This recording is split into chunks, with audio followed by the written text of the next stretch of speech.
Book നമുക്ക് easy ആയിട്ട് chocolate cake എങ്ങനെ ഉണ്ടാക്കണം നോക്കാം. ഇതുവരെ കേക്ക് ഉണ്ടാക്കാത്തവർക്കും അതുപോലെ തന്നെ ഒട്ടും കേക്ക് ഉണ്ടാക്കാൻ അറിയാത്തവർക്ക് പോലും നല്ല എളുപ്പത്തിൽ ഉണ്ടാക്കാൻ പറ്റിയിട്ടുള്ള ഒരു കേക്കാണ് കേട്ടോ. അപ്പോൾ അതിന് വേണ്ടിയിട്ട് ഞാനിവിടെ ഒരു 1/2 കപ്പ് പാലെടുത്തിട്ടുണ്ട്. ഞാനിവിടെ എടുത്തേക്കുന്ന മെഷർമെൻറ്റ് കപ്പ് എന്നുള്ളത് 250 ml മെഷർമെൻറ്റ് കപ്പാണ് എടുത്തേക്കുന്നത്.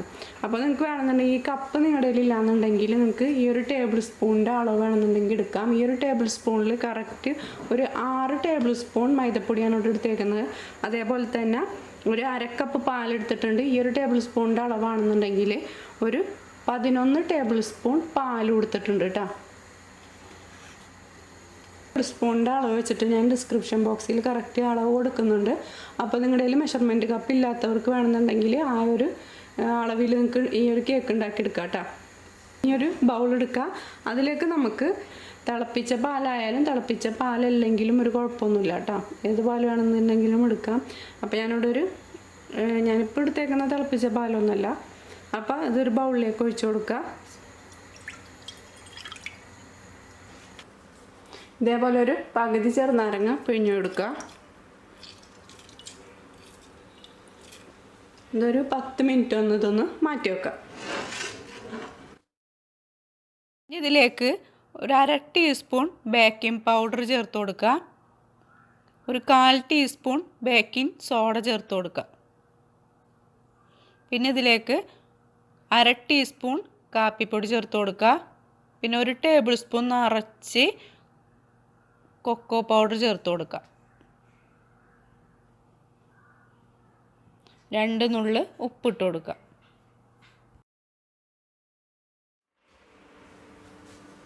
ഇനി ഇതെല്ലാം കൂടിയിട്ട് ഒരു അരിപ്പയിലിട്ടിട്ട് നന്നായിട്ടൊന്ന് അരിച്ചെടുക്കാം. ഒരു 3 തവണയെങ്കിലും ഒന്ന് അരിച്ചെടുക്കണം കേട്ടോ.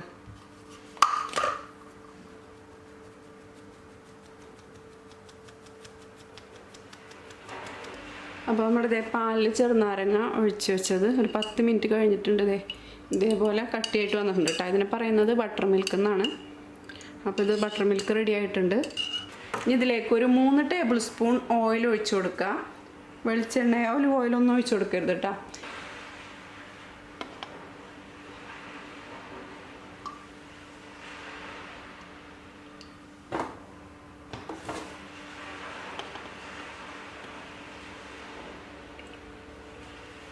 ഇതുപോലെ ഒരു ഹാൻഡ് വിസ്ക് വെച്ചിട്ട് നന്നായിട്ടൊന്ന് ഇതെല്ലാം കൂടിയിട്ട് നന്നായിട്ട് മിക്സ് ചെയ്ത് കൊടുക്കുക. ഇനി ഇതിലേക്കൊരു 1/2 കപ്പ് പൊടിച്ച പഞ്ചസാര ചേർത്ത് കൊടുക്കുക. അതായത് 6 ടേബിൾ സ്പൂൺ പഞ്ചസാര. ഇതെല്ലാം കൂടിയിട്ട് നന്നായിട്ട് യോജിപ്പിച്ച് കൊടുക്കുക. 1 മിനിറ്റ് ഇതേപോലെ നന്നായിട്ട് യോജിപ്പിച്ച് കൊടുക്കണം കേട്ടോ.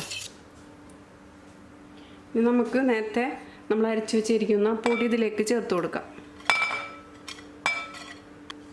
കുറേശ്ശെ ചേർത്ത് കൊടുത്തിട്ട് ഇത് നന്നായിട്ട് മിക്സ് ചെയ്ത് കൊടുക്കുക.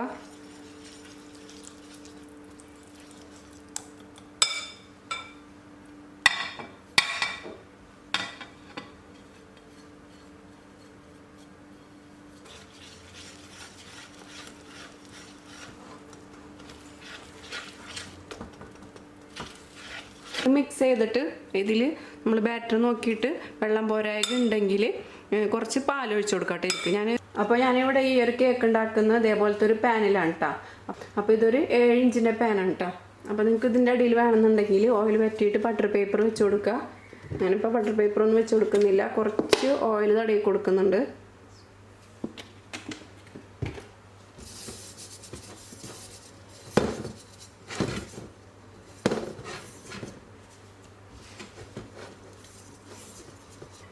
ഇതിലേക്ക് നമുക്ക് കേക്കിൻ്റെ ബാറ്റർ ഒഴിച്ച് കൊടുക്കാം.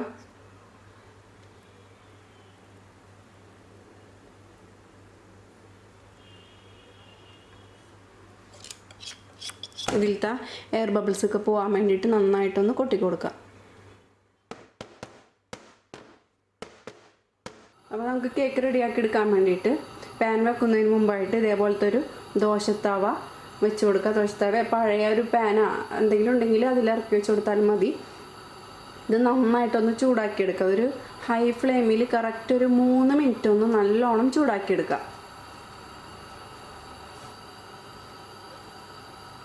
നന്നായിട്ട് ചൂടായതിന് ശേഷം നമുക്ക് ഈ പാനിൻ്റെ മുകളിൽ വെച്ച് കൊടുക്കുക. ഇതൊരു മിനിറ്റ് ഹൈ ഫ്ലെയിമിൽ വെക്കുക. ഒരു മിനിറ്റിന് ശേഷം തീ ഒരു മീഡിയം ഫ്ലെയിമിൽ വെച്ചിട്ട് ഈ കേക്ക് ഒന്ന് റെഡിയാക്കി എടുക്കുക. ഒരു 10 മിനിറ്റ് 15 മിനിറ്റ് കൊണ്ടൊക്കെ റെഡിയാക്കി കിട്ടൂട്ടെ കേക്ക്.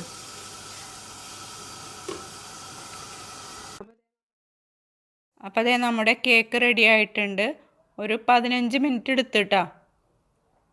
അപ്പോൾ നല്ല സോഫ്റ്റ് ഉണ്ട് കേട്ടോ കേക്ക്. അടിയിലൊക്കെ നന്നായിട്ട് വിട്ടു പോരുന്നുണ്ട്. അപ്പോൾ നമ്മുടെ കേക്ക് റെഡി ആയിട്ടുണ്ട്. ഇനി നമുക്ക് അതിൻ്റെ മുകളിൽ ഒഴിക്കാനായിട്ട് ചോക്ലേറ്റ് സിറപ്പ് ഉണ്ടാക്കിയെടുക്കാം. ഇതിലേക്ക് നമുക്ക് 1 കപ്പ് പാലൊഴിച്ച് കൊടുക്കുക. 250 ml കപ്പിലാണ് എടുത്തേക്കുന്നത്. ഒരു 3 ടേബിൾ സ്പൂൺ പഞ്ചസാര ഇട്ട് കൊടുക്കുക.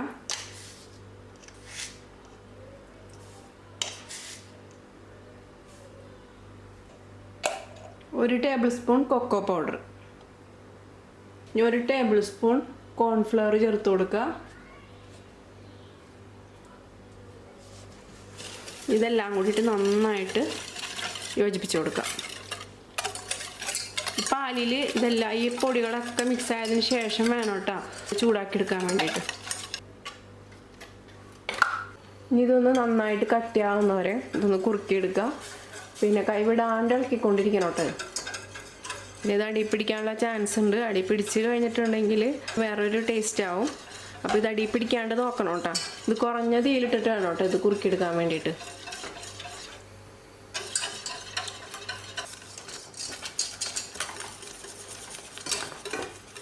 ഇതുപോലെ കട്ടിയാവണവരെ കുറുക്കിയെടുക്കണം കേട്ടോ. കൈവിടാണ്ട് ഇളക്കി കൊടുക്കാൻ വേണം.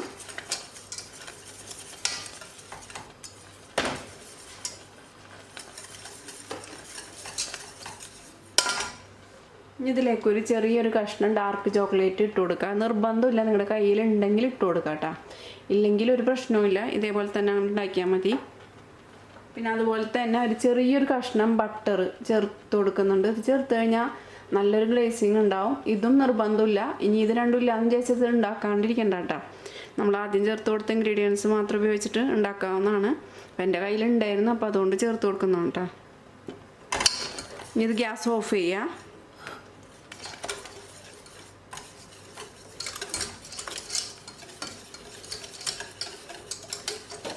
ഒരു 1/2 ടീസ്പൂൺ വാനില എസൻസ് ചേർത്ത് കൊടുക്കുക.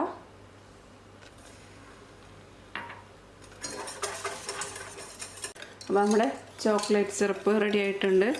ഇത് നമുക്ക് വേണമെന്നുണ്ടെങ്കിൽ പാലിന് പകരം വിപ്പിംഗ് ക്രീമും ഇതേപോലെ തന്നെ ഡാർക്ക് ചോക്ലേറ്റും വെച്ചിട്ടും ഇത് ഉണ്ടാക്കിയെടുക്കാം കേട്ടോ.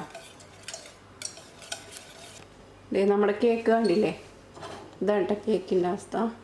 ഇതാണ് കേട്ടോ കേക്ക് കണ്ടില്ലേ, ഒട്ടും അടിയൊക്കെ കണ്ടില്ലേ എൻ്റെ.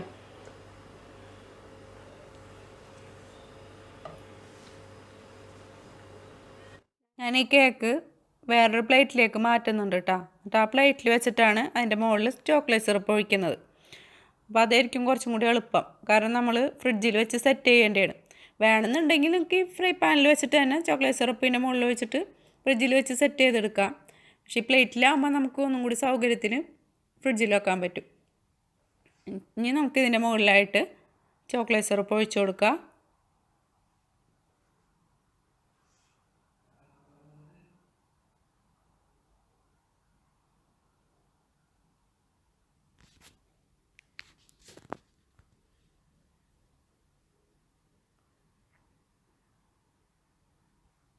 ഇതൊന്ന് ഇതേപോലെ ഒന്ന് ചുറ്റിച്ചു കൊടുക്കാം. എല്ലാ സൈഡിലേക്കും ചോക്ലേറ്റ് ആവുന്ന രീതിയിലൊന്ന് പ്ലേറ്റ് ഒന്ന് ഇതേപോലെ ഒന്ന് തിരിച്ചു കൊടുക്കാം.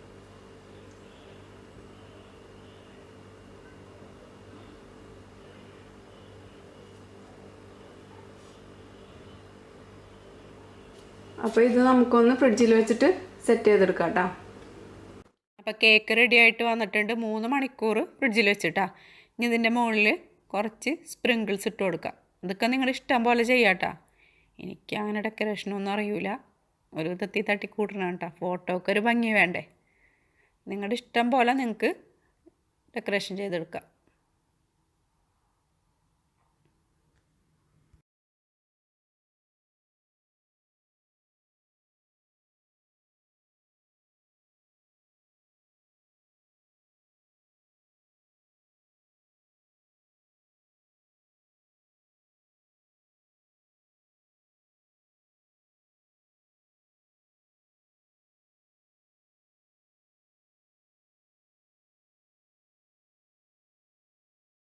അപ്പോൾ കേക്ക് ഞാൻ തിരിച്ച് ഫ്രൈ പാനിലേക്ക് വെച്ച് കൊടുത്തിട്ടുണ്ട് കേട്ടോ. കേക്ക് ഫ്രിഡ്ജിൽ വെച്ച് സെറ്റ് ആകുമ്പോൾ പിന്നെ ഇതേപോലെ ഒന്ന് പതുക്കെ എടുത്ത് വെച്ചിട്ട് ഈ ഫ്രൈ പാനിലേക്ക് തന്നെ വെച്ച് കൊടുത്തതാണ്. അപ്പോൾ എനിക്ക് ഫോട്ടോ എടുക്കാൻ വേണ്ടിയിട്ട് ചെയ്തതാണ് കേട്ടോ ഞാനിങ്ങനെ. നിങ്ങൾക്ക് ആ പ്ലേറ്റിൽ വെച്ചിട്ട് തന്നെ മുറിച്ചെടുക്കുക. ഇപ്പോൾ കണ്ടില്ലേ, ഇത് നല്ല സോഫ്റ്റ് ആയിട്ടുള്ള കേക്കാണ് കേട്ടോ. നിങ്ങൾക്ക് കാണുമ്പോൾ അറിയാൻ പറ്റുമല്ലോ.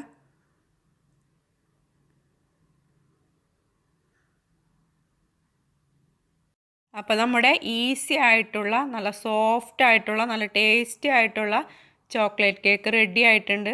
അത് നിങ്ങൾക്ക് കാണുമ്പോൾ അറിയാൻ പറ്റുമല്ലോ, കണ്ടോ നല്ല സോഫ്റ്റാണ്. അതേപോലെ തന്നെയാണ് ഇതിൻ്റെ ടേസ്റ്റും. അപ്പോൾ ചെറിയവർക്കും വലിയവർക്കൊക്കെ ഒരുപോലെ ഇഷ്ടപ്പെടുന്ന കേക്കാണിത്. അപ്പോൾ ഇതുവരെ കേക്ക് ഉണ്ടാക്കാത്തവരും പിന്നെ കേക്ക് ഉണ്ടാക്കാൻ മടിയുള്ളവരും പിന്നെ ഉണ്ടാക്കിയാൽ ശരിയാവില്ല എന്ന് വിചാരിച്ചിട്ട് മാറി നിൽക്കുന്നവരും ഈ റെസിപ്പി ഒന്ന് ട്രൈ ചെയ്ത് നോക്കട്ടോ. തീർച്ചയായിട്ടും നിങ്ങൾക്ക് ശരിയാവും. അപ്പോൾ എല്ലാവരും ട്രൈ ചെയ്ത് നോക്കിയിട്ട് അഭിപ്രായങ്ങൾ അറിയിക്കുക. അപ്പോൾ അടുത്ത വീഡിയോ ആയിട്ട് വരുന്നവരെ ഓക്കെ, ബൈ, സി യു.